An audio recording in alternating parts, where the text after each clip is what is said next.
What do you think, officer? How would I know? Do I look like some sissy detective? Damn right I know.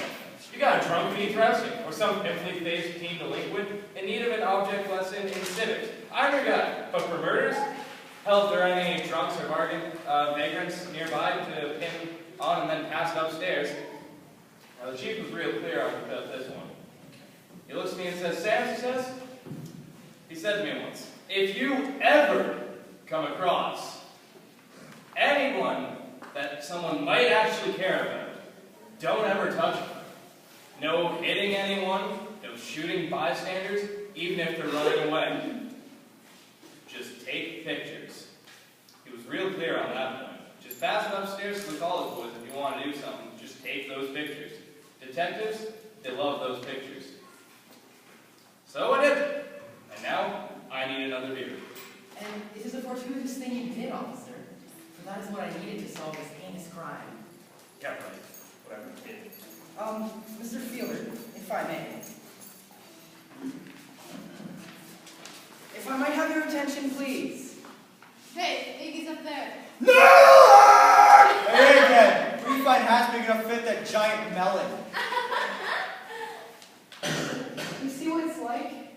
It's not easy being a genius. It's the cross we bear, dear. Just remember, evolution is slow but sure, and one day they will join the woolly mammoth on the list of genetic betas, and then our kind and our offspring. They'll seed into the future. Girls would be nice. That'll come.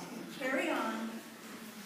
Oh, I know who the killer is. That one! The ugly blue bugger with the big nose! I never did trust him. Close set eyes, a sure sign. As I was saying, it's actually quite simple once you use the process of elimination. Firstly, we know that the perpetrator was not male due to the crime occurring in the girls' bathroom. What? Really? But the sign says girls. That'd be against the rules. Anyway. The clues are still sufficient. The most obvious, which is this. My earring! Where did you find it? I bet someone stole it. I know. It was with Miss Buxom's body. Miss Buxton stole my earring. Like, it doesn't surprise me, because she had, like, no sense of style. Like, do you remember that time? If you weren't such a vapid twit, I'd have suspected you from the beginning. But that would require a depth of feeling you do not have.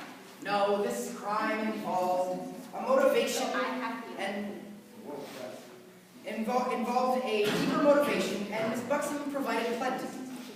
You, Beaster, it is no secret that her book. It is no secret that her book would create enough scandal to interfere with your ambition for your son. That would give both you and Lance sufficient motive.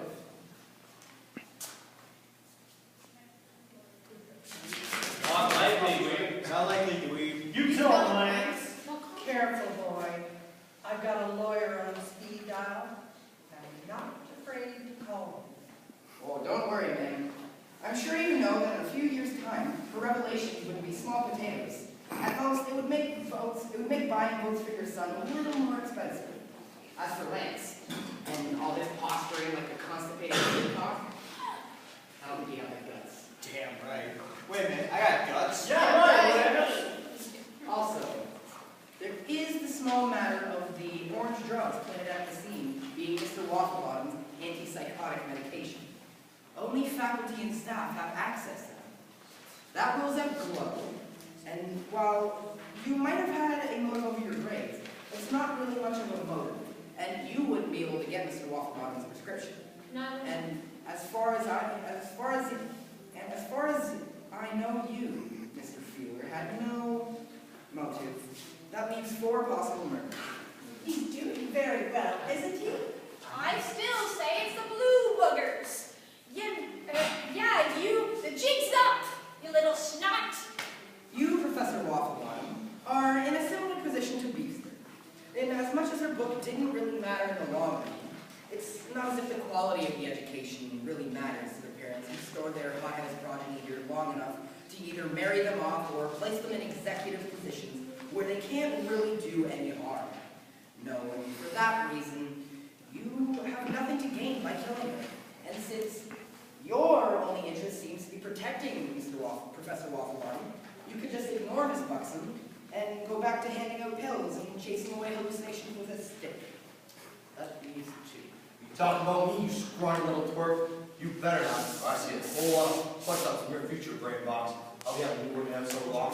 Buy something as big as your head. Leave the boy be tied. I think they're finished. Thank you, sir. Actually, Mr. Gristle, I sort of hoped it was you.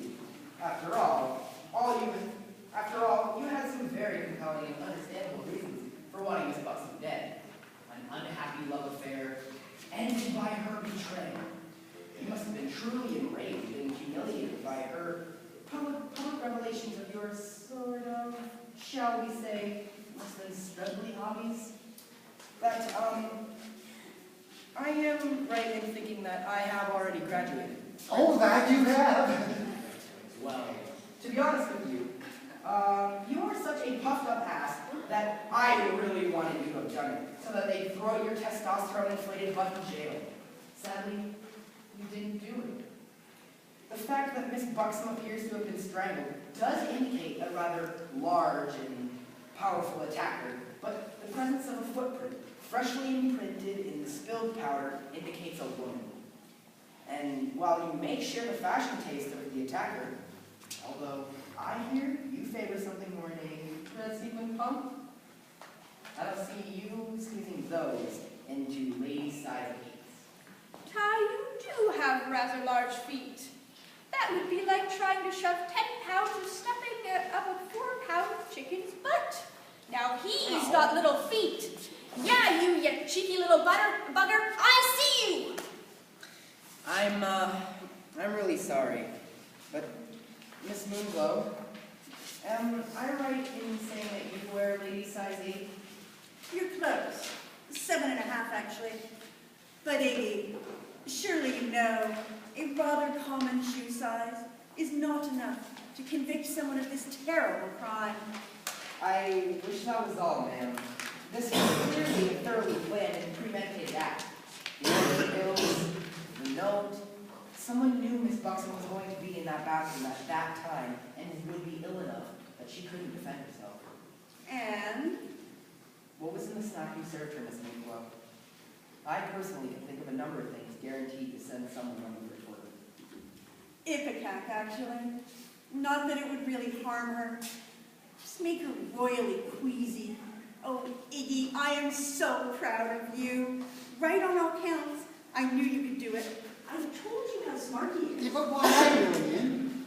Was it because she referred to you as a modern-day Dr. Strangelove with the face of a rabbit and the personality of a potato? Oh, heavens, no.